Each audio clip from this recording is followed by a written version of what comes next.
Good morning. हमारी syllabus की श्रृंखला में क्लास 12th का हिस्ट्री का हम सिलेबस करवा रहे हैं। फर्स्ट जो हमारा चैप्टर है वो चल रहा है भारत का वैभवपूर्ण अतीत। इसके अंदर हमने जो पिछली क्लास में पढ़ा था वो धर्मेंद्र साहित्य के बारे में पढ़ा था। धर्मेंद्र साहित्य के अंदर हमने पढ़ा था कि प्राचीन भारत में धर्म के अतिरिक्त जिन विषयों पर जो साहित्य लिखा गया वो धर्मेंद्र साहित्य था। और इसके अंदर जो विषय सम्मिलित थे वो थे जिस प्रकार से ऐतिहासिक, अर्ध ऐतिहासिक, विशुद्ध साहित्य ग्रंथ, नाटक, कथा कोश, काव्य आदि। तो हमारा आज का जो टॉपिक है वो है ऐतिहासिक ग्रंथ। ऐतिहासिक ग्रंथों के बारे में हम लोग पढ़ेंगे। ऐतिहासिक ग्रंथों में कल हमने पढ़ा भी था कि ऐतिहासिक ग्रंथ कौन से हैं जिनसे इतिहास की जानकारी मिलती है, तात्कालिक समय के सामाजिक, राजनीतिक, धार्मिक या आर्थिक पक्षों के बारे में जानकारी मिलती है, वो ऐतिहासिक ग्रंथ होते हैं। तो हमने पिछली क्लास में ऐतिहासिक ग्रंथों में कलहण की राग तरिंगिनी के बारे में चर्चा की थी, 1150 में जिसकी रचना की गई थी। और इसमें चौथी से 12वीं जो शताब्दी थी उसका इतिहास की जानकारी मिलती है और यह कश्मीर के इतिहास से संबंधित है। दूसरी जो हमने ऐतिहासिक ग्रंथ के बारे में जो पढ़ा था वो पढ़ा था कौटिल्य का अर्थशास्त्र। और कौटिल्य का अर्थशास्त्र था कौटिल्य, विष्णुगुप्त या चाणक्य। तो उसके जो अर्थशास्त्र ग्रंथ था वो तात्कालिक राज प्रबंध, अर्थव्यवस्था, सामाजिक व धार्मिक जीवन की विस्तृत जानकारी देता है। कौटिल्य ने इतिहास के अंतर्गत पुराण, इतिवृत्त यानी कौटिल्य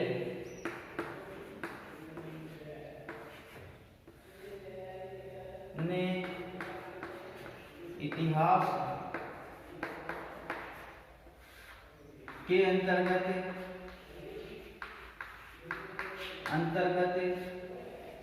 किस किस को समाहित किया है। देखिए, उसने पुराण, इतिवृत्त,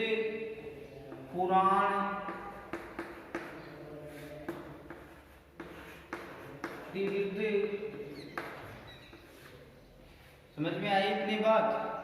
पुराण, इतिवृत्त, आख्यान,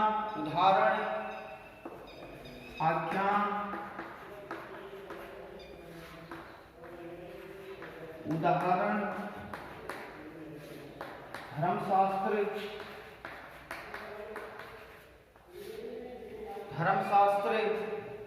और अर्थशास्त्र को सम्मिलित किया है। धर्मशास्त्र एवं अर्थशास्त्र को सम्मिलित किया है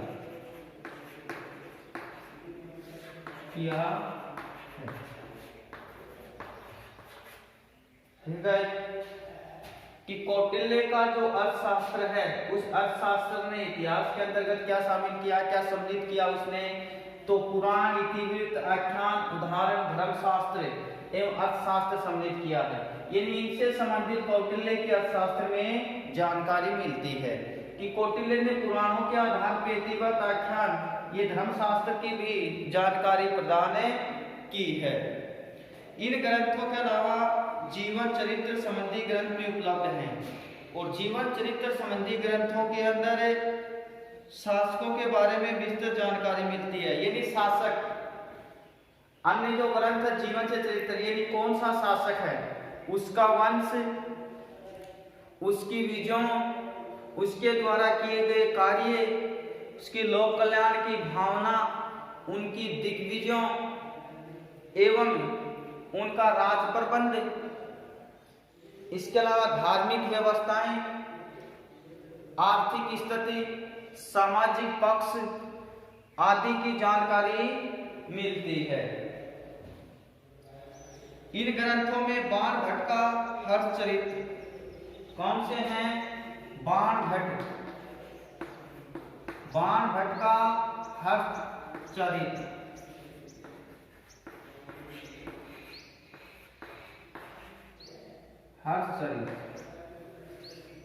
ध्यान में रखना, इंपोर्टेंट बुक है।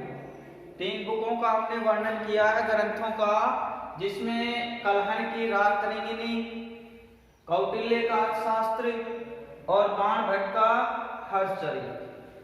इनके बारे में पूछ लेते हैं काफी बार, तो विशेष ध्यान रखना है। वाक्पति का गोड बहु, वाक्पति का गोड बहु, गोड बहु, ठीक है। वाक्पति का गोड बहु, विलहण की विक्रमांक देव, विलहण की है विक्रमांक देव। ये ग्रंथ हैं, ध्यान में रखना, विक्रमांक देव। इसके अलावा जयसिंह का कुमारपाल चरित, जयसिंह का कुमारपाल चरित और नैनचंद्र का हमीर महाकाव्य, नैनचंद्र का हमीर महाकाव्य।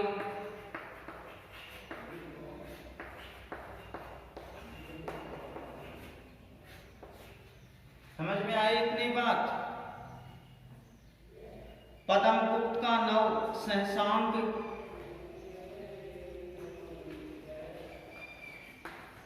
पद्मगुप्त का नव सहसांग, पद्मगुप्त की कौन सा? नव सहसांग, नव सहसांग, ठीक है। और बल्लाल का भोजचरित, बल्लाल का भोजचरित,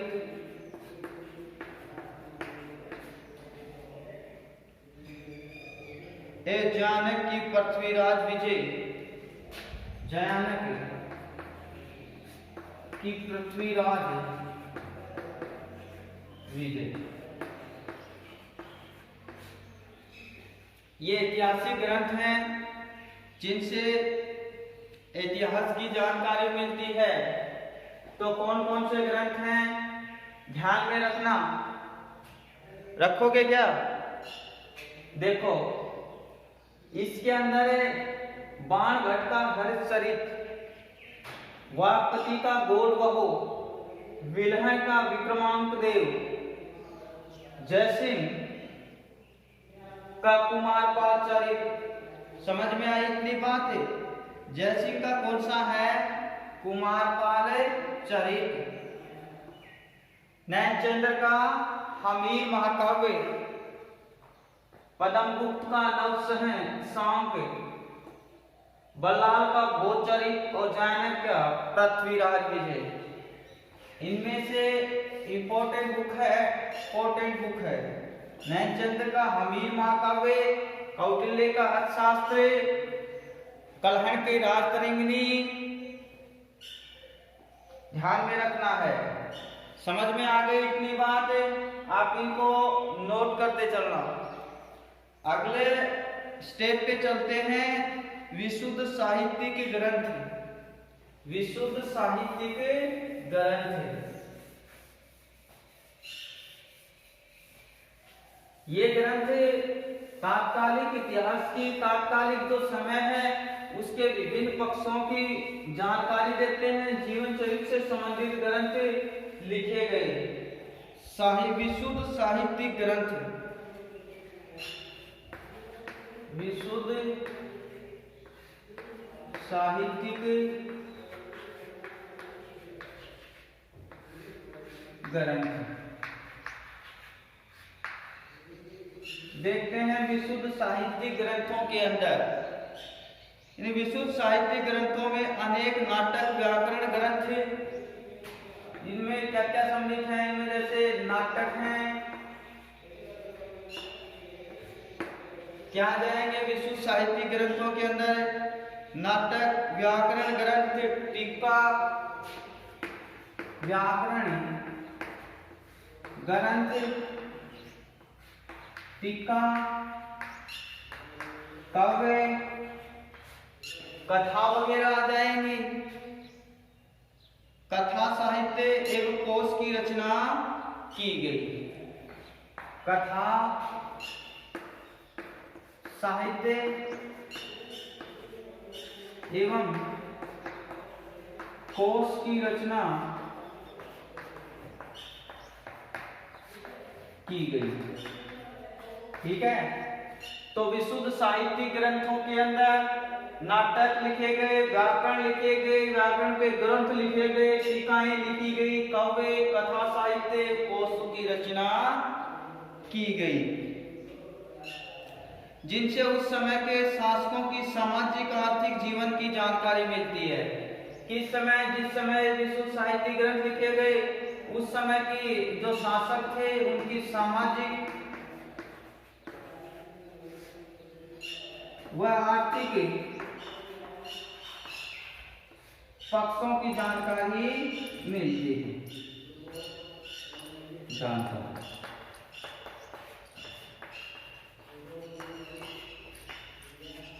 समझ गए कि विशुद्ध साहित्यिक ग्रंथों से, नाटकों से सामाजिक व आर्थिक तात्कालिक समय में जो शासक हुए उनके सामाजिक पक्ष की और आर्थिक पक्ष की जानकारी मिलती है। इतनी बात समझ में आई क्या? किसकी जानकारी मिलती है? किससे? विशुद्ध साहित्यिक ग्रंथों से। किससे? विशुद्ध साहित्यिक ग्रंथों से। किसकी जानकारी मिलेगी? नाटक, व्याकरण ग्रंथ, टीका, काव्य, कोश वगैरह, कथा वगैरह है, ये लिखे गए और इनके आधार पे किसकी जानकारी के स्रोत हुए? किसकी जानकारी के स्रोत हुए? कि तात्कालिक समय में जो शासक था उसका राज प्रबंध है, उसकी आर्थिक व्यवस्थाएं हैं, उसके राज्य के अंदर जो सामाजिक जीवन किस प्रकार का था, लोग किस प्रकार से रहते थे, उनके बीच किस प्रकार के संबंध थे, किस प्रकार से कौन है, ये मान लीजिए आप उनका आजीविका का साधन क्या था आर्थिक व्यवस्था के अंदर, तो ये भी जानकारी के साधन हैं। तो इनमें विशुद्ध साहित्यिक ग्रंथों में कौन कौन से आएंगे? पाणिनि का अष्टाध्याय, पाणिनि का कौन सा अष्टाध्याय? पाणिनि का कौन सा आएगा?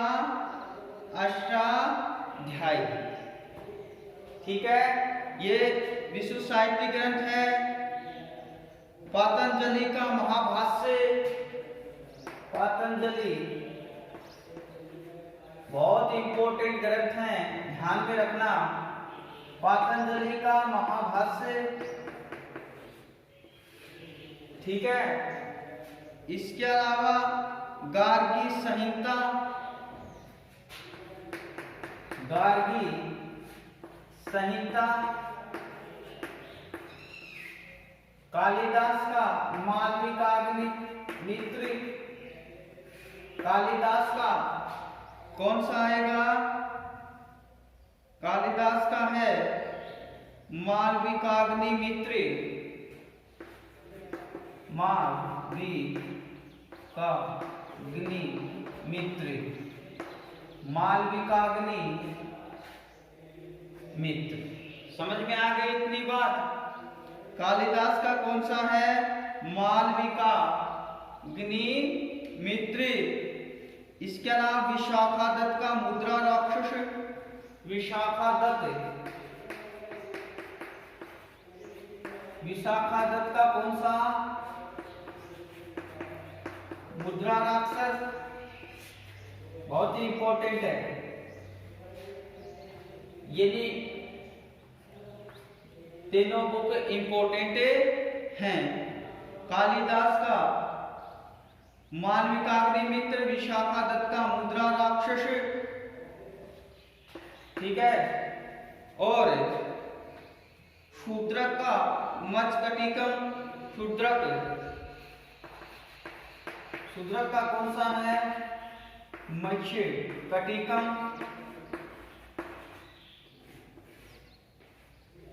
शूद्रक का मत्स्यकटिकम। मेघातिथि की मिताक्षरा।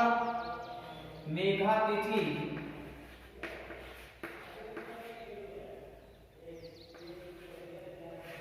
मेघातिथि की कौन सी है? मिताक्षरा।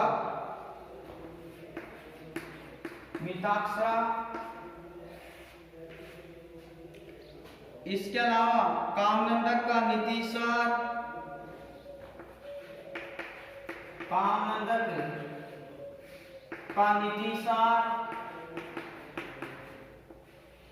ये क्या है? विशुद्ध साहित्यिक ग्रंथ है जिससे तात्कालिक जो शासक था उसके सामाजिक व आर्थिक पक्षों की जानकारी के स्रोत हैं।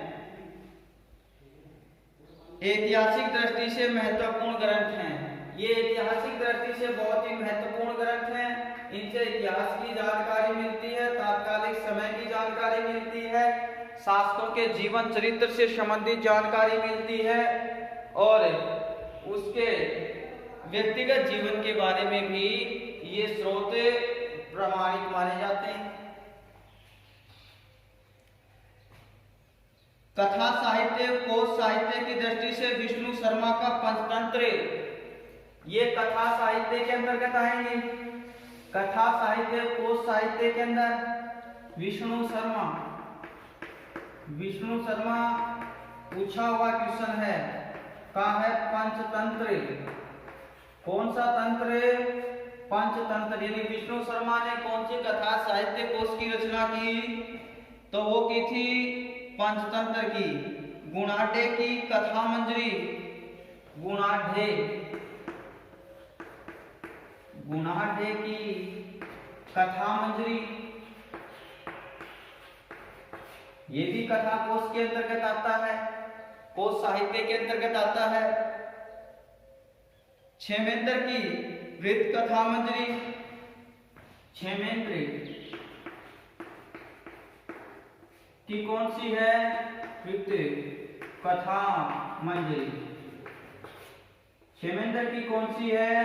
वृत्त कथा मंजरी। इसके अलावा सोमदेव की कथा सरित सागर, वृत्त कथा मंजरी। वृत्त कथा मंजरी, ठीक है। अब जो सोमदेव की कथा सरित सागर, सोमदेव की कथा सरित सागर,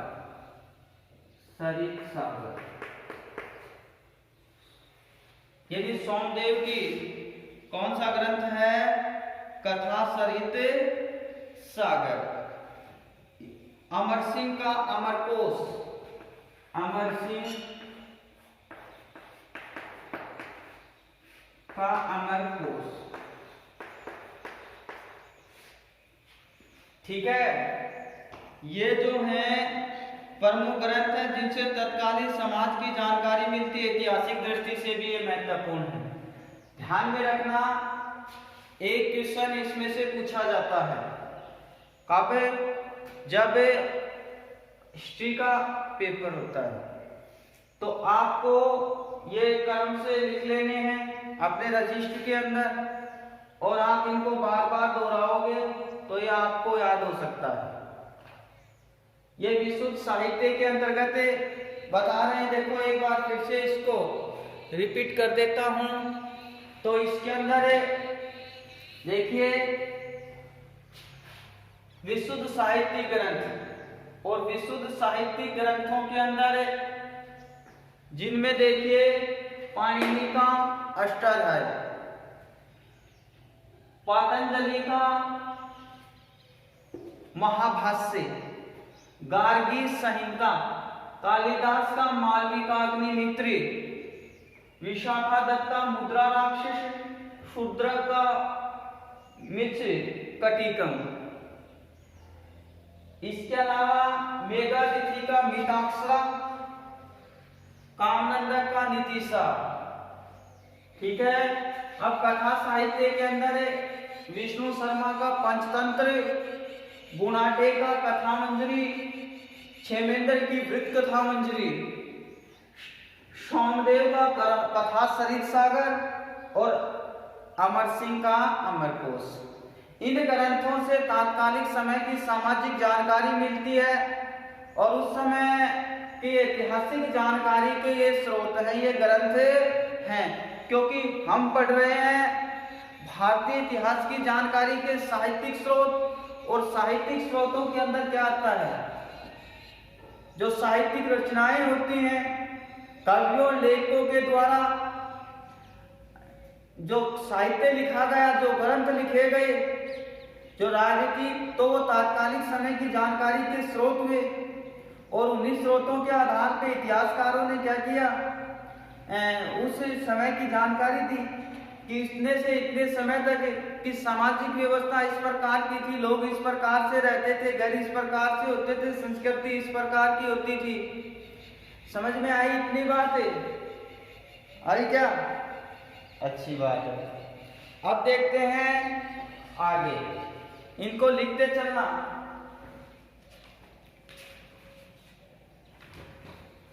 धर्मेंद्र साहित्य में हमने ऐतिहासिक साहित्य पढ़ा, विशुद्ध साहित्य पढ़ा। अब पढ़ेंगे क्षेत्रीय साहित्य। कौन सा साहित्य पढ़ेंगे?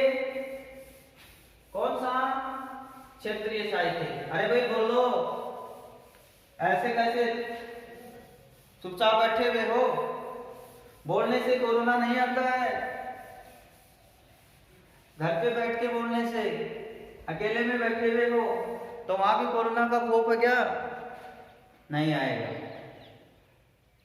ठीक, तो क्षेत्रीय साहित्य देखते हैं। क्षेत्रीय साहित्य, क्षेत्रीय साहित्य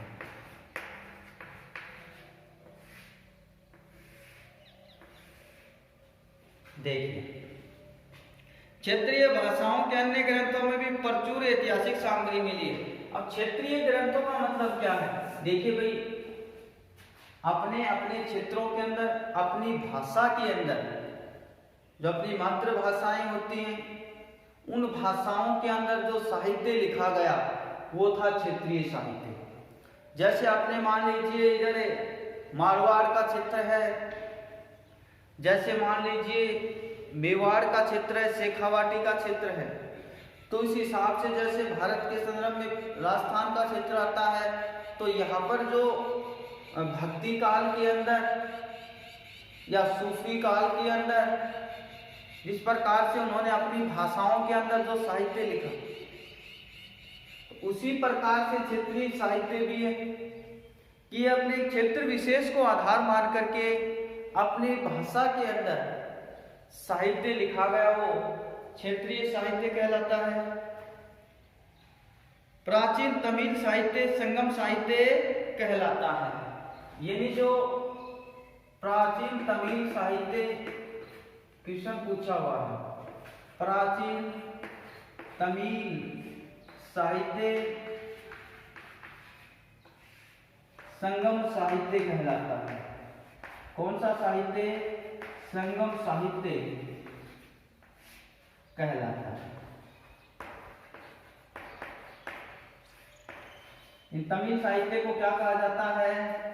संगम साहित्य कहा जाता है। क्या कहा जाता है? संगम साहित्य। इनसे चोल व पल्लव शासकों के बारे में जानकारी मिलती है। यानी इस साहित्य से जानकारी किसकी मिलती है? चोल और पल्लव शासकों के बारे में। इन दक्षिण भारत के वंश थे चोल वंश, आपको पता है ना, जो चोलों के अंदर चोल वंश था वो दक्षिण में था और पल्लव वंश था वो भी दक्षिण में था। तो तमिल साहित्य था, ये तमिल साहित्य से चोल और पल्लव वंश के बारे में जानकारी मिलती है कि चोलों ने कब से शासन किया, उनका प्रथम शासक कौन था, अंतिम शासक कौन था, उनकी विजय उपलब्धियां, इनके बारे में, उन्होंने कौन कौन से युद्ध जीते, उनके वंशों के बारे में, ये सभी तमिल साहित्य के अंदर उपलब्ध है। इस साहित्य के प्रणेता अगस्त्य ऋषि थे। कौन थे? अगस्त्य ऋषि। यानी तमिल साहित्य किसकी देखरेख में हुआ? अगस्त्य ऋषि की देखरेख में हुआ। समझ गए ना? यानी इसके प्रणेता ध्यान में रखें कौन थे? अगस्त्य ऋषि। समझ में आ गई इतनी बात। इस साहित्य के प्रणेता गए तेलुगु ग्रंथ द्वारा लिखित कृष्ण देव राय यानी धुर्जटी है। कौन सा?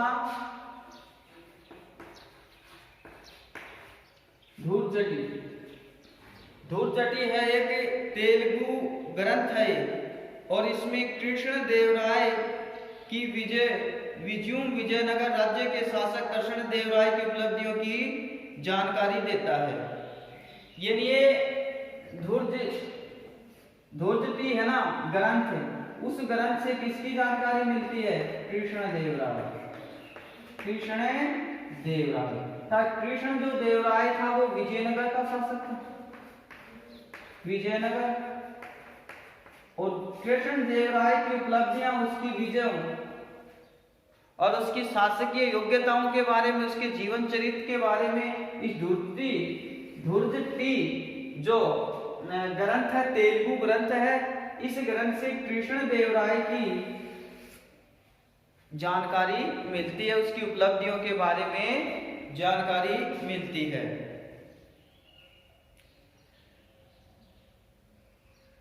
राजस्थानी भाषा के ग्रंथों में चंद बरदाई का पृथ्वीराज रासो, यदि क्षेत्रीय साहित्य है, लिंगन में लिखा गया चंद बरदाई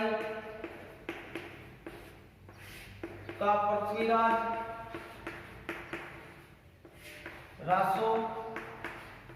देखिए चंद बरदाई था, ये पृथ्वीराज चौहान का दरबारी कवि था। चंद बरदाई और पृथ्वीराज का जन्म एक ही दिन हुआ था कि एक थाल मरण और एक थाल जन्म कहा भी जाता है। चंद बरदाई में पृथ्वीराज चौहान जो अंतिम हिंदू सम्राट भी कहते हैं, इसने ये ग्रंथ लिखा जिसे पृथ्वीराज चौहान के जीवन चरित्र पे प्रकाश डालते हैं। पृथ्वीराज चौहान की प्रारंभिक विजय है, पड़ोसियों के साथ में उसके संबंध किस प्रकार के थे, उसके पृथ्वीराज की राजनीतिक उपलब्धियां, उनकी दिग्विजयों की जानकारी का स्रोत यही है। चंद बरदाई का कौन सा? पृथ्वीराज रासो। लिंगन में लिखा गया था ये आदि पुस्तक तो चंद बरदाई ने स्वयं ही क्या करती थी, पूरी की थी। लेकिन जब तराइन का युद्ध हुआ था 1192 के अंदर देखते, उस समय धोखे से गोरी ने पृथ्वीराज चौहान की सेना पे आक्रमण किया था और उस दरमियान पृथ्वीराज चौहान को बंदी बना करके गौर लेकर के गए थे। तो जब चंद बरदाई को इस बात का पता चला था, तो चंद बरदाई अपने पुत्र जलहण, किसको?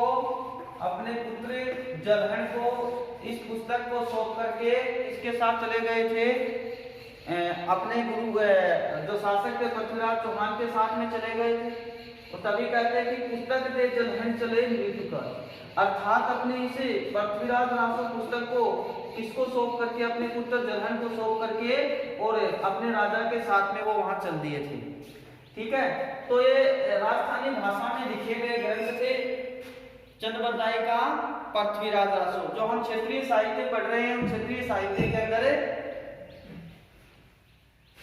ठीक है, बाकी का बचा हुआ बचा हुआ तो खूब है, कल बताएंगे। तब तक स्वस्थ रहें, घर पे रहें और नियमित रूप से वीडियो देखें और इसका फायदा उठाएं। धन्यवाद। जय हिंद।